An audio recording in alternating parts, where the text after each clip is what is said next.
Somewhere in a museum in Naples, there is a shallow stone bowl, carved from banded agate, about the size of a dinner plate, that was once the most valuable single object in Renaissance Florence.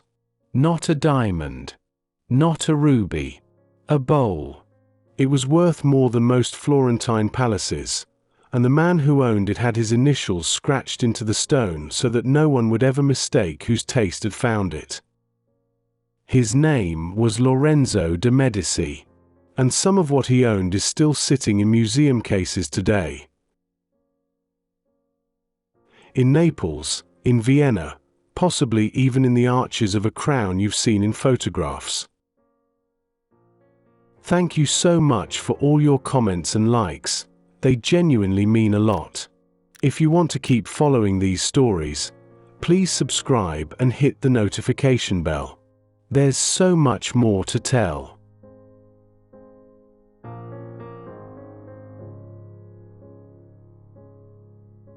Lorenzo and the cameo obsession. The bowl is called the Tazza Farnese, and it was carved in ancient Alexandria, sometime in the 2nd or 1st century before Christ. When Lorenzo de Medici bought it in Rome in 1471, he valued it at 10,000 florins, an almost impossible sum for a single portable object at that time. In the same inventory, his jasper wine cooler was worth 2,000 florins. His palace in Florence cost about that much to build. The Medici understood something almost nobody else in Europe had worked out yet. A large diamond was easy to buy if you had money. An ancient engraved gem was impossible to manufacture. You either found one or you didn't. A cameo, a hard stone carved by Greek or Roman hands that had been dead for 1,000 years, meant taste, connections, and the patience to track down something that no goldsmith could simply make for you on commission. Lorenzo had more than 3,000 of them. Cameos, intaglios, portrait stones, mythological scenes, accumulated across 3 generations of Medici collecting. He kept the finest ones in rotating cases in his palace, and he did something that no private collector had ever done before. He had his initials engraved into the stone itself. Eleonora, so that every gem, wherever it ended up, would carry his name inside it. Many of them did travel. When a young Medici widow remarried in 1538, into the Farnese family, the Tazza Farnese went with her as part of her dowry. It passed from Florence to Parma to Naples, fled to Palermo during a war, and came back to Naples in 1817. It's been in the National Archaeological Museum there ever since. Lorenzo's bowl in a city he never visited, still carved with figures he spent 10,000 florins to own.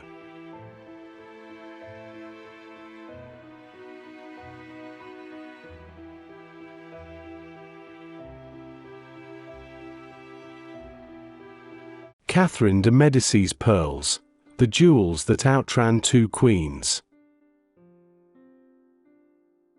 In 1533, a 14-year-old girl boarded a ship in Livorno and sailed to France to marry the son of a king. She was an orphan. The French court called her a merchant's daughter.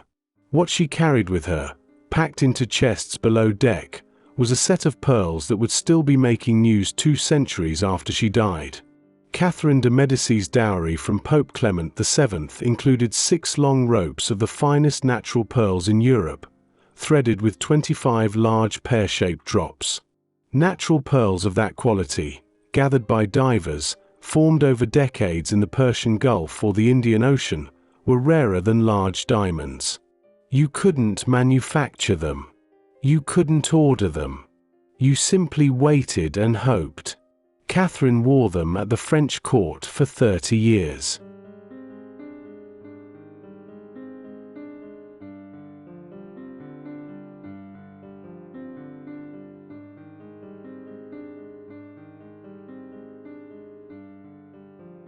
Then in 1558 she gave a rope of them to her daughter-in-law Mary, Queen of Scots, on Mary's marriage to the future King Francis II. Mary wore them in her portraits, those luminous strands draped across black velvet, and when her regents needed money and she was imprisoned in Scotland, the pearls went to England. Catherine tried to buy them back. She placed a bid. Queen Elizabeth I outbid her. Elizabeth, who had plenty of pearls, simply refused to let the most talked about pearls in Europe return to France. She wore them in the Armada portrait. She wore them in the Ermine portrait. And after Elizabeth, they passed to James I, then to his daughter Elizabeth of Bohemia.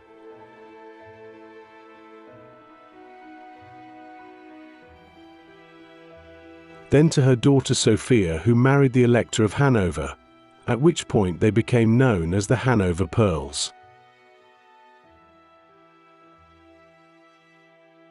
George I brought them to England in 1714.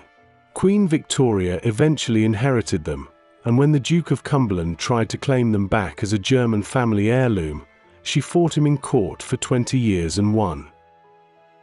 There's a tradition, contested by some scholars, but never disproven, that 4 of the large pear-shaped drops hanging from the arches of the imperial state crown are Catherine's original pearls. Started in Florence in 1533. Still there.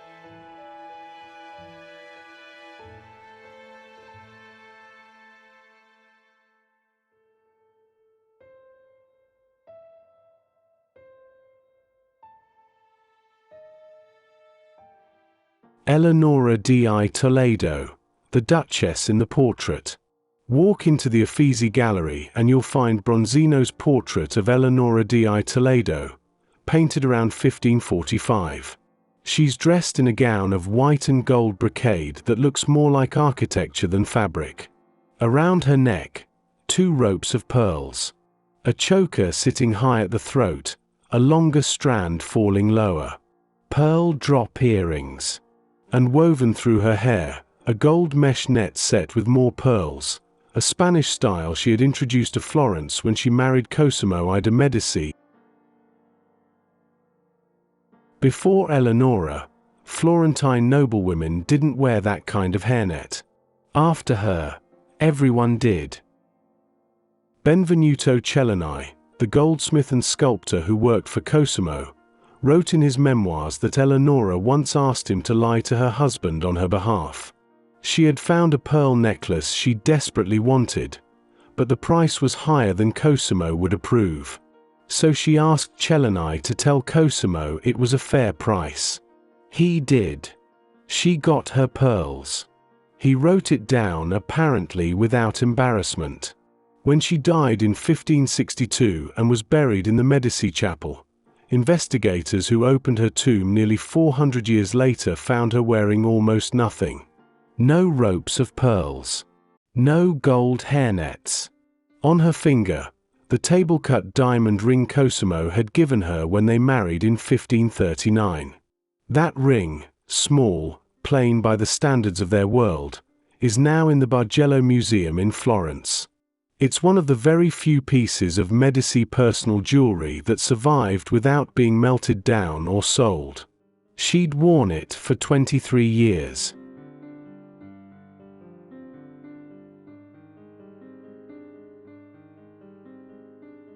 Marie de Medici and the Beau Sancy Diamond.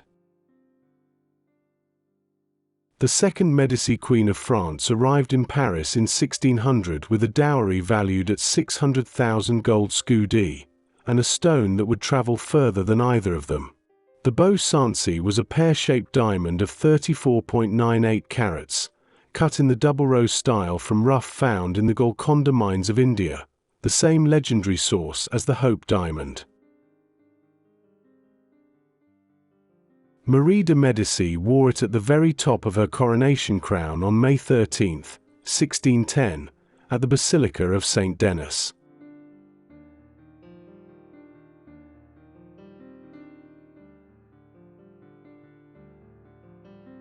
The next day, her husband Henry IV was stabbed to death in his carriage on a Paris street.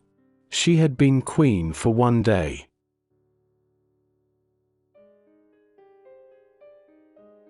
She held power for years after that as regent for her young son, but eventually lost. Her son Louis XIII had her exiled, and in 1630 she fled France. What stayed with me about that moment is the detail of her first escape, 13 years earlier, from the Chateau of Blois. She was 46 years old. She lowered herself down a rope ladder from her bedroom window in the middle of the night. She left behind her furniture, her courtiers, her wardrobe. She brought her jewel case. The Beau Sancy had to be sold eventually. Exile is expensive, and she died nearly destitute in Cologne in 1642.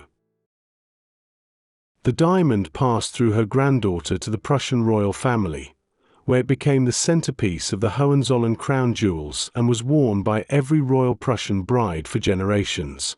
When the German monarchy collapsed after the First World War, it went into private hands. In 2012, the head of the Hohenzollern family sold it at Sotheby's for $9.7 million.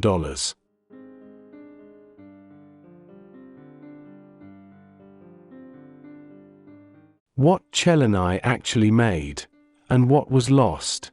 Benvenuto Cellini gets described as the great Medici goldsmith so often that it's become a kind of reflex, but it's not quite accurate, and the real picture is more interesting. Cellini's most famous surviving gold work, the Celera, a 26-centimeter gold and enamel salt cellar with Neptune and Earth reclining at its base, was made for Francis I of France, not the Medici.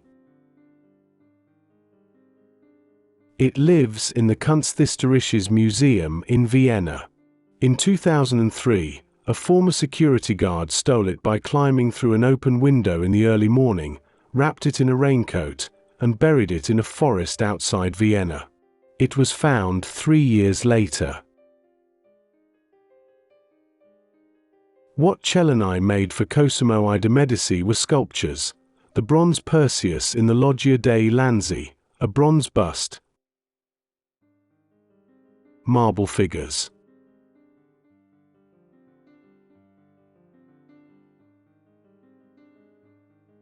He did make a jeweled gold clasp for Catherine de Medici's 1533 wedding trousseau, commissioned by Pope Clement VII.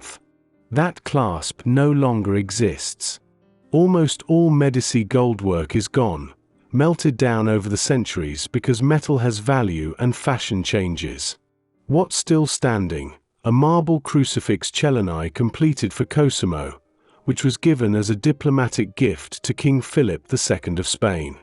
It hangs in El Escorial Monastery near Madrid, exactly where it was placed in the 16th century. Go there now and you can see it. Most of what the Medici commissioned in gold has long since been poured back into the world as something else. Stone lasts. Gold gets recycled. The Florentine Diamond, 137 carats, hidden in plain sight. There is one stone from the Medici treasury whose story just got its ending, 100 years late. The Florentine diamond was a pale yellow gem of 137.27 carats, cut in a distinctive double-row style that made it look different from every angle. The Medici had it from at least the early 1600s. When the dynasty died out in 1737 and the Habsburg-Lorraine family took over Tuscany, the diamond went with everything else to the new rulers. The Habsburgs wore it, catalogued it, displayed it at the Hofburg Palace in Vienna.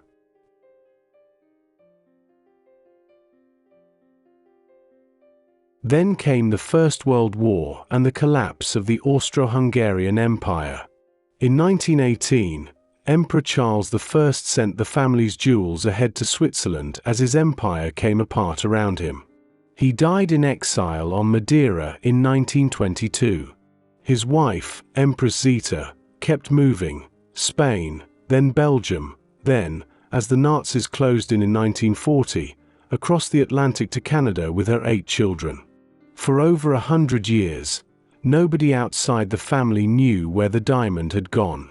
Historians guessed it had been secretly recut and sold. Others thought it had ended up in South America. It became the subject of novels, films, even a perfume named after its mystery. In November 2025, the family finally explained. The diamond had been with Zita the entire time, carried across 4 countries in what her grandson later described as a small suitcase, and locked in a Canadian bank vault since the Second World War. Zita never told anyone where it was, even after she returned to Europe in 1953. The stone stayed behind, in the country that had taken her family in. She died in 1989, and the secret held for another 36 years after that.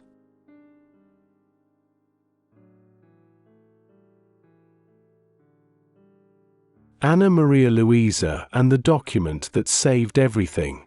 By 1737, there was one Medici left.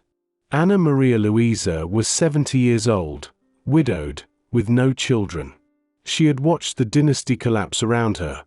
Her brothers had failed to produce heirs, her family's political power was gone, and a new dynasty from Lorraine was waiting to take over Tuscany. Everything the Medici had collected across 3 centuries, the paintings, the sculptures, Lorenzo's ancient cameos, the treasury at Palazzo Pitti, was about to pass into foreign hands.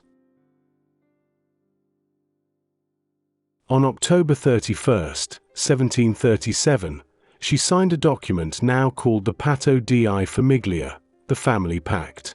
She agreed to hand over the entire collection. One condition: nothing leaves Florence. Not the paintings, not the sculptures, not the jewels.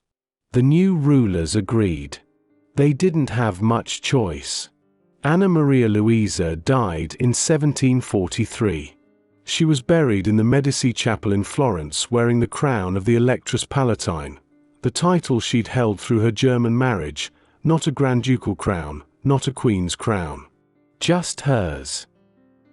Centuries later, Anna Maria Luisa's tomb was opened as part of scientific studies of the Medici family remains. Researchers examined the last Medici not as a legend, but as a woman who had lived through the collapse of one of Europe's most powerful dynasties. The examination revealed details about her final years and confirmed the identity of the woman buried in the Medici Chapel in Florence. There was no hidden treasure waiting inside the tomb. Her greatest treasure had already been given away, not in gold or jewels, but in words written on a document that changed the fate of Florence forever. The last Medici was gone, but her decision survived. Her will left the equivalent of £500,000 in jewellery to the new Grand Duke, all bound by the same condition. The Uffizi Gallery exists because of that document. The treasury of the Grand Dukes at Palazzo Pitti, where you can still see Lorenzo's hardstone vases and Eleonora's rings, exists because of that document. Florence became one of the great museum cities of the world because a 70-year-old woman with no heirs decided, in the last act available to her, that what her family had collected would belong to everyone. Her name appears in almost none of the tourist guides. The Medici banked on the idea that beauty was power, that a carved ancient gem or a rope of natural pearls carried more authority than a sword or a treaty. For about 300 years, they were right. Their gems funded alliances, crossed borders, ended up on queens who didn't speak Italian in countries the Medici never visited. Some are still in museum cases. Some were sold. One famous diamond vanished entirely. What they left behind is still in Florence. You can go and look at it. Lorenzo's stone bowl is in Naples. The Beau Sancy sold at Sotheby's in 2012. The collection Anna Maria Luisa refused to let leave the city is still there, exactly where she put it. If you have a favorite piece from this story, I'd love to hear which one in the comments. And if you haven't subscribed yet, please do. There's so much more.